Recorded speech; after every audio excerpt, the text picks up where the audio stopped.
Khambatki बोगद्याजवळ container tanker व 3 कारचा विचित्र अपघात. या अपघातामधील जखमींवर रुग्णालयात उपचार सुरू. कराडात वर्षभरात पोलिसांनी केला कोट्यवधीचा दंड वसूल. वाहतूक नियमाचे उल्लंघन, वेगवेगळ्या कलमाखाली वाहन चालकांवर कारवाई. विद्युत महामंडळांचा ग्राहकांना शॉक. तूट भरून काढण्यासाठी दरवाढीचा प्रस्ताव करण्यात आला सादर. सातारा शहरात 19 जणांचे नळ कनेक्शन तोडण्यात आले. थकबाकीदारांना सातारा नगरपालिकेचा दणका. सातारा जिल्ह्यात प्रजासत्ताक दिनी 40 जणांचा आंदोलनाचा इशारा, तर 100 जणांनी दिले निवेदन.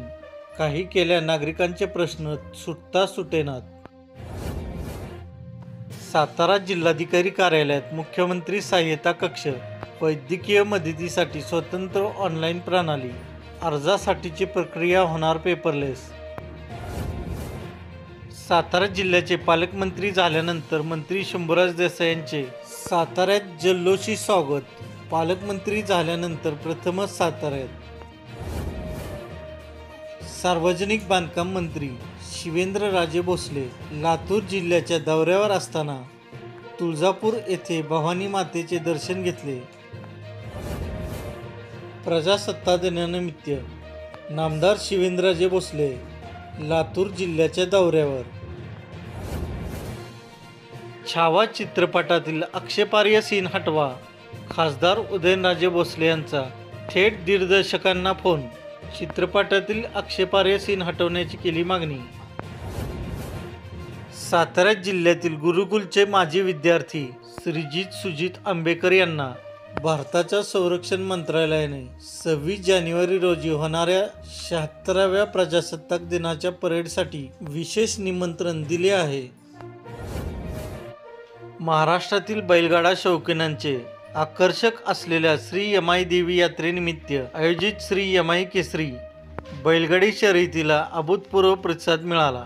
मोहित शेठ धुमाळ यांचा बाकासूर व रणजित निंबाळकर सर यांचा सर्जा या बैलजोडीने पहिल्या क्रमांकाचे 1 लाख रुपयाचे रोख बक्षीस व ढाल व चषक जिंकून श्री यमाई केसरीचा किताब पटकावला. कराड उत्तरमधील तमाम माता भगिनींचा भाऊ म्हणून मनोजदादा घोरपडे यांना लाडक्या बहिणींचा आशीर्वाद आहे. त्यांना आता कोणीही रोखू शकत नाही. संपूर्ण मतदारसंघाचा ते विकासाच्या माध्यमातून कायापालट केल्याशिवाय ते राहणार नाहीत, असा विश्वास भाजपच्या महिला आघाडीच्या नेत्या चित्रा वाघ यांनी व्यक्त केला. वाईत एसटी स्टँडसमोर 5 जणांना कारने उडवले.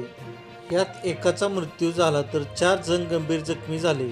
ही घटना CCTV कॅमेऱ्यात कैद झाली असून या अपघाताचा व्हिडिओ प्रचंड व्हायरल होत आहे.